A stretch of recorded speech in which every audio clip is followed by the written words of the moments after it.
Okay, so class, this is another example I want to show you of a state machine is a typical car. Right now we're in my daughter's car. She's helping me film this.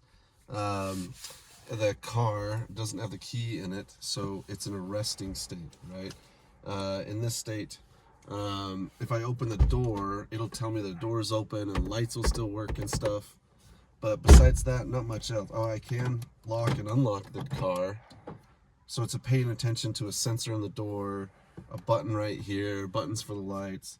But the windows don't work, the AC doesn't work, the radio doesn't work. So it's ignoring a lot of things. It's just kind of paying attention to just a couple basic things, and that's it. If I get the key and put the key in, first thing it does is as soon as I put the key in, it'll start engaging a couple lights, which is interesting. It's like, okay, a person's inside the car.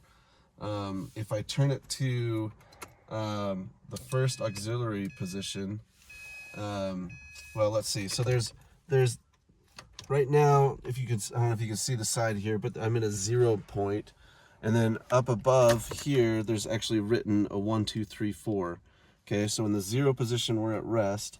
If I turn it to the 1 position, then it's not really, kind of looks like a 2 position actually. I must have skipped, but it kind of rests at the 1, or passes the 1, rests at the 2. But in this 2 position, it's not really doing anything. And I don't know what features are now enabled that weren't before, but really the next position that's nice is the on position. So if I go to 3, now stuff is on. I can turn on the AC, I can turn on the radio, I can roll up windows and roll them down, and I can still do the same stuff as before. It'll check when a door's open and lights will turn on.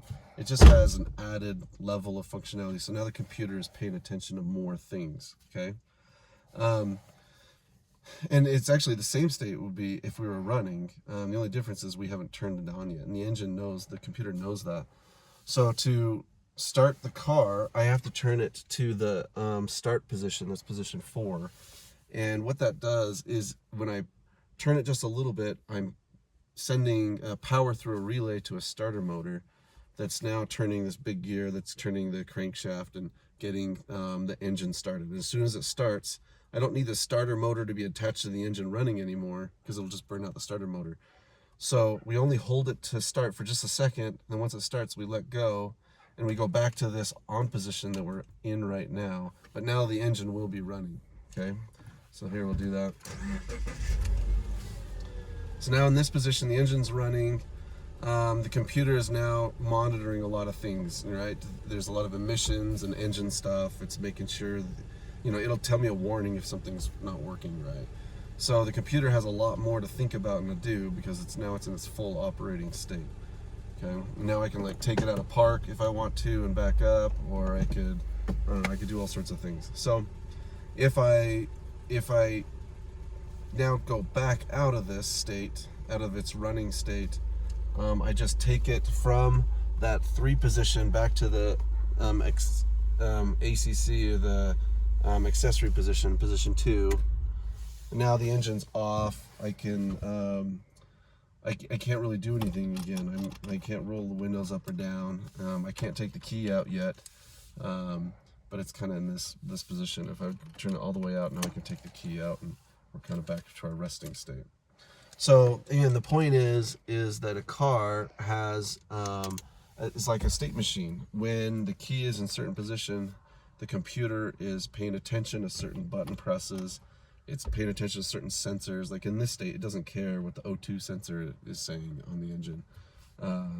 But when I get into the running state, now it's going to start paying attention to other things. So when you program a state machine, you're in a certain state and you're watching for something to know when to jump to the next state. And while you're in that state, you may allow certain features or be watching for certain things.